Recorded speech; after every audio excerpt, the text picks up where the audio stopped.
Здравейте, приятели! Включваме се след дълго отсъствие.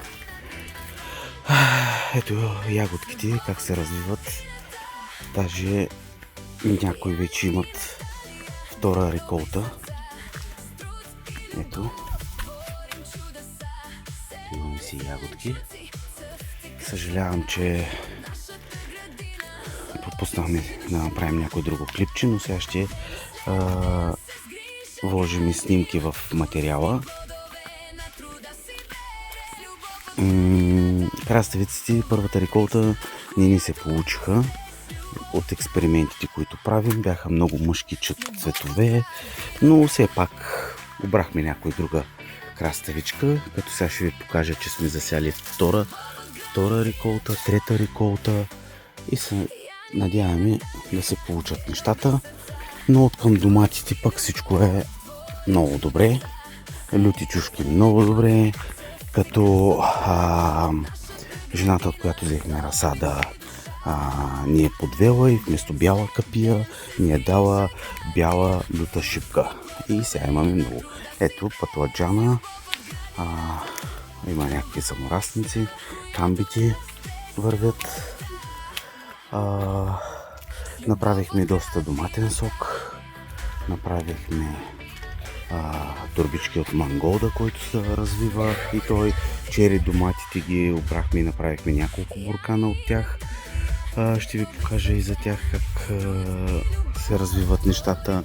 Така, оставихме само доматите, сме много доволни. Оставихме ето тези герганки, корнишони. Ето тук има още, но засяхме, ето е третата реколта, която излиза. Насякъде сме засяли.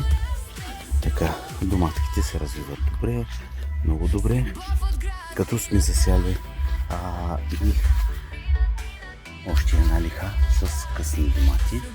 Ето ги краставичките, всичките се излязат, това всичкото е корнишони от обработени семена, така ни казаха. Боба го извадихме вече, направихме няколко турбички за зимата.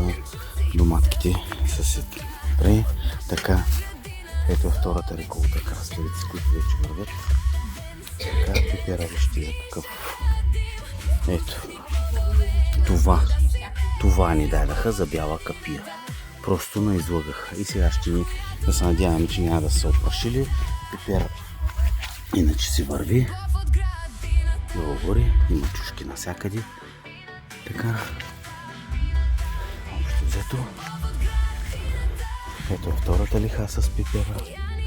И той се движи добре. Така, ето ги краставичките напредват. И ето ги лихата с късните доматки, които вече цъфтят. Много странен цвят имат. Не знам защо така. Ето вижте го. Ето, по-едри някакви стоят, но ще ги видим тях. Ето, вижте какъв цвет. Много по-странно, но както и да е. Ето и тук има краставички се излязли. Така, тиквички още берем. По-слабичко, но има някои са добре, много странни форми, но берем още. Ще приложа и снимки от лютеница, направихме домашна на фурна, доматен сок, чери доматита, люти чушки. Доста неща. Доволни сме за сега. Се надяваме, че още ще берем. Ето има още домати да се берат. Зелени, които другите озряват. Нямаме нито един наранен, нито един с ето така. Още черният. Ще се получат нещата още доста.